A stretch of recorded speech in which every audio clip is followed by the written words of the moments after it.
Insulating your UK home is a worthwhile investment, both financially and environmentally. With high energy prices and the UK's climate demanding efficient heating, proper insulation reduces heat loss, lowers bills and improves comfort. Whether you're upgrading an older property or building a new one, understanding your insulation options is key to making informed decisions. I'm Badham, Associate Director at Harrison Clarke Chartered Surveyors, and in this video I'll talk about some considerations to give when exploring retrospective insulation options. Well, thermal insulation works by slowing the transfer of heat between the inside and outside of your home. In winter it keeps the warmth in, and in summer it helps keep the heat out. A well-insulated home can reduce heating bills, lower carbon emissions, improves indoor comfort, and a higher energy performance rating may help salability. The Energy Savings Trust estimates that a typical UK household could save hundreds of pounds a year annually with proper insulation. Firstly, there's loft and roof insulation. Since heat rises, a major area for heat loss occurs through the roof. Loft insulation is often the most cost-effective upgrade. In normal, cold roof constructions, this can be achieved using mineral wool, such as rock wool, sheep's wool, or quilt, etc., laid over and between the joists in the loft. This can be a quick and effective method without any specialist equipment or skill. However, achieving 300mm or so to meet current thermal standards may restrict storage space. Because the space above the insulation will be colder, there is a risk of condensation occurring, and therefore it will be essential to ensure that the space above the insulation is well ventilated. Secondly, there's cavity wall insulation.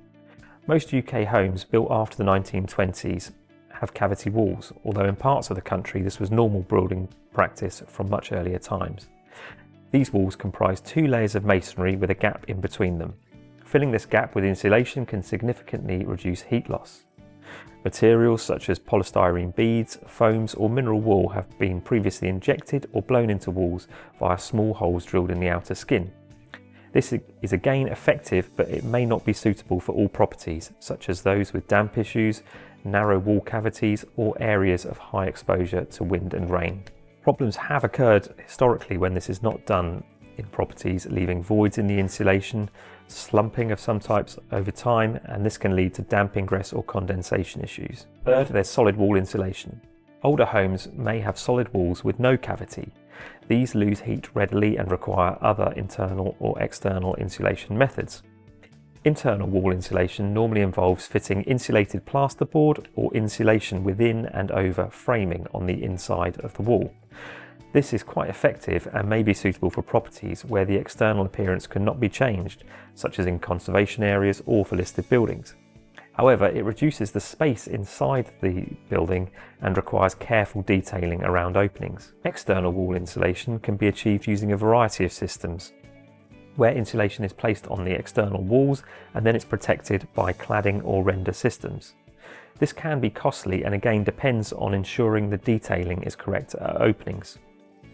With both systems, this will normally require alterations or extensions to services such as electrical or plumbing or even flue systems, and these need to be carefully considered.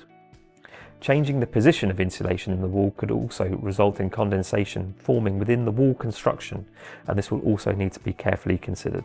Insulating under suspended timber floors or solid concrete floors can prevent cold drafts and improve comfort. However, this may require lifting of floorboards or excavation.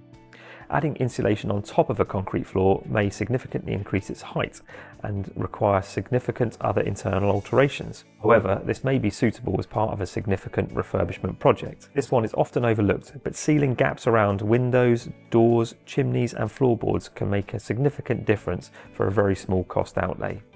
However, we would recommend it's undertaken alongside other options. Insulating hot water pipes and tanks reduces heat loss and improves efficiency.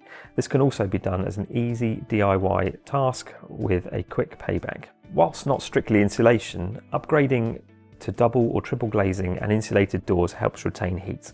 This can also help reduce noise and improve security at the same time. The UK government offers various schemes to support insulation upgrades. These can include the Great British Insulation Scheme, which targets low-income households and homes with poor energy ratings.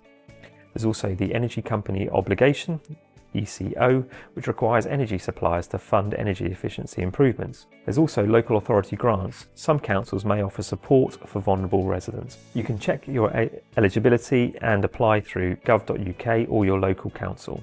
When planning insulation, there is much to consider. This can include the age and type of property, whether you have cavity walls, suspended floors, etc. You should also consider your budget. We recommend you start with high impact, low cost options like loft insulation and draught exclusion. You should also consider if any schemes that are available may help you meet the cost. You also need to consider the disruption that the work may cause. Some works may be very disruptive, so they should only be considered if they're being undertaken during a substantive refurbishment project. You should also consider the potential implications, not just the thermal benefits. Poorly considered insulation could lead to other potential issues such as damp.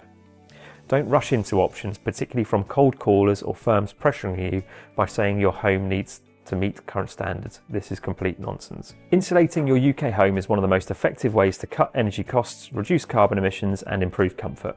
From lofts to walls to floors, each layer of insulation adds value and efficiency. While some options are more expensive than others, the long-term savings and environmental benefits may make them worthwhile. Whether you are tackling it room by room or planning a full retrofit, there is a solution to suit every budget and home. Start with a professional energy assessment or insulation survey to identify the most cost-effective upgrades for your property, and do not forget to explore available grants. They can significantly reduce your upfront costs. Be sure to check out our other videos for property-related advice at harrisonclarke.co.uk, and I'll see you in our next video.